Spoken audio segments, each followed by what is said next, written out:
O que Deus está à procura não é apenas de profeta de internet. Deus não está à procura de profetas que ficam usando câmera em cima do púlpito para poder revelar e ganhar notoriedade midiática. Deus está à procura de homens e mulheres que na onde que a planta dos seus pés toca, o ambiente muda. De um homem simples do campo, que se tornou a voz profética que marcou a sua geração, marcou o seu tempo. Os lugares na onde que esse homem passou, vidas foram transformadas. Milagres extraordinários aconteceu.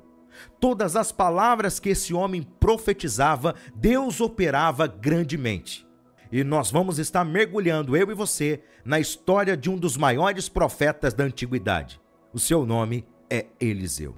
Eliseu, um homem simples do campo, um homem que a Bíblia vai nos apontar como um trabalhador, um homem que tinha uma junta de 12 bois e um carro, ele arava a terra, ele trabalhava. A Bíblia vai nos dar um parâmetro que Eliseu, ele era um agricultor, ele plantava, porque ele estava trabalhando no campo. A Bíblia vai nos dizer em 1 Reis capítulo 19, a partir do versículo 19 em diante, a Bíblia vai nos dizer que ele estava arando a terra, quando Elias veio e lançou sobre ele o manto. Veja, Eliseu não foi atrás do manto, mas foi uma palavra direcionada de Deus na vida de Elias, e Elias foi e lançou o manto sobre ele. Algo de Deus, eu quero que você venha prestar atenção nesta palavra. Você não precisa correr atrás da bênção. A bênção chega através da sua fidelidade para com Deus.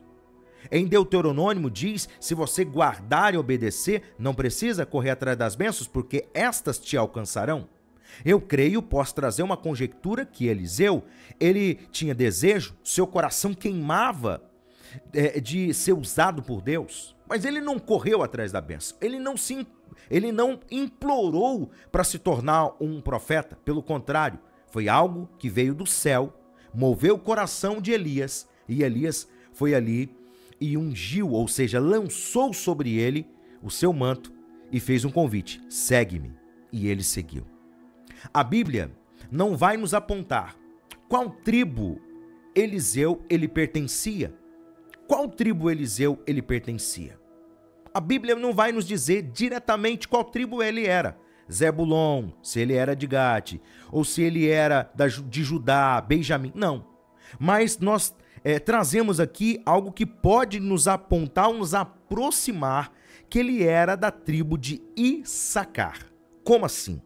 Ele era de uma região chamada Abel-Meloar. Era uma cidade localizada no Vale do Jordão, território ligado à tribo de Issacar. Então isso pode nos aproximar que ele pertencia à tribo de Issacar. Mas não diretamente vai nos dizer que ele era da tribo de Issacar. Algumas referências pode aqui nos trazer evidências, como 1 Reis capítulo 19, versículo 16, Josué capítulo 19, versículo 17 até o 23, 1 Crônicas capítulo 12, versículo 32, tudo isso nos aponta ou nos aproxima que Eliseu, ele pertencia, nos aproxima, não vai nos direcionar concretamente que ele era da tribo de Issacar, ok?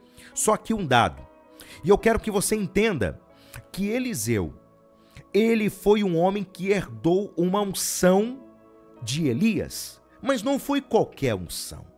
A Bíblia vai nos dizer de uma unção dobrada. Eliseu não buscou manto, ele serviu quem carregava, ou seja, quando Eliseu começou a caminhar com Elias, Elias estava preparando ou discipulando Eliseu para se tornar apenas um profeta, uma voz profética naquele tempo. Mas ele só se tornou um homem de uma unção dobrada a partir do exato momento na onde que os dois caminhavam junto perto do Jordão, e veio então carros de fogo e etc, que você sabe a história. E aí nós vamos ver Elias subindo, redemoinho, e de repente Elias vai subindo e Eliseu ele começa a gritar em 2 Reis, capítulo 2, a partir do versículo 9 até o versículo 14, olha a frase que está escrito. Ele diz: meu pai, carros e cavaleiros de Israel. Ele estava olhando para o céu, estava reconhecendo que Elias, ele era um pai para ele, ou seja, um pai espiritual. Ele se espelhava em Elias, por ser um homem intrépido, um homem ousado, um homem fiel e temente a Deus. Nós precisamos ter uma pessoa assim como referência, como uma pessoa que pode estar nos orientando, nos discipulando, nos encaminhando para o ministério. Ninguém se levanta sozinho. Deus usa sempre pessoas para poder direcionar ou levantar pessoas para se tornar uma voz profética no seu tempo e na sua geração. Assim como aconteceu com Elias e Eliseu. Quem serve com honra, e preste bem atenção, eu separei isso aqui, eu quero que você preste atenção. Quem serve com honra herda poder. A unção dobrada não é para quem deseja status, palco. A unção dobrada é para quem suporta processo e para quem olha para uma pessoa e sempre tem referência. Aquele pastor, aquele homem, aquela mulher, aquela pastora me ajudou a caminhar junto, ele me discipulou, ele estava comigo, ele estava orando comigo, ele estava intercedendo comigo. Eu tenho ele como meu pai espiritual, eu tenho ele como minha mãe espiritual, eu tenho ele como referência, como eu tenho pessoas que são referências para mim de homens e mulheres de Deus, que eu caminho do lado, que eu tenho honra de caminhar do lado, de estar aprendendo, de sentar aos pés e de poder aprender um pouco mais da palavra de Deus. A mesma mão, preste bem atenção, a mesma mão que outrora estava segurando um arado, agora tem nas mãos a capa, o manto do seu pai espiritual, que se torna para ele uma unção dobrada, um poder dobrado. Um homem que segurava um arado, um homem que estava no campo, agora está segurando nas mãos uma capa, está segurando um manto, que quando ele lança aquele manto sobre a água do Rio Jordão, ela se divide. Isso aqui é algo poderoso, profundo. E eu quero estar trazendo agora nesse ponto as cidades e os milagres que Eliseu, ele fez através do nome do Senhor. O ministério de Eliseu, ele se tornou mais ou menos há cerca de 60 anos.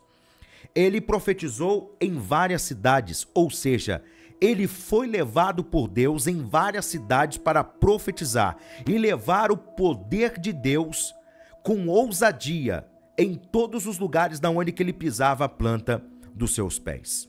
Veja, os locais e os milagres na onde que Eliseu, ele manifestou milagres extraordinários através do poder de Deus. Jericó purificou as águas. 2 Reis, capítulo 19, versículo 19. 2 Reis, capítulo 2, versículo 19 ao versículo 22.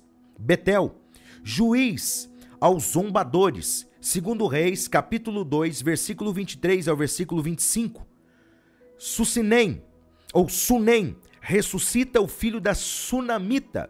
2 Reis, capítulo 4, versículo 8 ao 37. Samaria, livramento e provisão. 2 Reis, capítulo 6, versículo 24. E também em 2 Reis, capítulo 7, versículo 20. Lá em Gilgal, multiplicou pães. 2 Reis, capítulo 4, versículo 38 ao versículo 44. Dotã abriu os olhos espirituais. 2 Reis, capítulo 6, versículo de 8 a 17. Lá em Damasco, profetizou sobre Azael. 2 Reis, capítulo 8, versículo de 7 ao versículo 13. Eliseu não era um profeta apenas de um púlpito. Ele era um profeta de território. Veja, os lugares da onde que ele pisava, o ambiente mudava. O que Deus está à procura não é apenas de profeta de internet. Deus não está à procura de profetas que ficam usando câmera em cima do púlpito para poder revelar e ganhar notoriedade midiática. Deus está à procura de homens e mulheres que na onde que a planta dos seus pés toca, o ambiente muda. Você está me entendendo? É algo profundo. O legado que Eliseu, ele deixa para a sua geração e para gerações que nós estamos nos dias atuais e até para as futuras gerações, é de poder. O poder que habitava dentro dele, até depois de morto, Deus manifestava algo maravilhoso e poderoso. O poder de Deus que estava sobre Eliseu, até o morto, quando toca nos ossos de Eliseu, ele ressuscita. Segundo Reis, capítulo 13, versículo 20 e 21. Maravilhoso. O que Deus quer usar, o que Deus quer levantar, é de homens e mulheres que nos lugares da onde que eles chegam, os seus pés tocam, o ambiente, ele muda. Esta foi a palavra e a história que eu queria compartilhar com você neste vídeo. Se você chegou até o final desse vídeo comigo, eu quero que você escreva aqui nos comentários: eu quero a unção dobrada do Espírito Santo. Deus te abençoe e te guarde, prospere os seus caminhos e que a luz da glória de Deus resplandeça sobre a sua vida. Forte abraço e até o nosso próximo vídeo aqui no nosso canal. Até lá.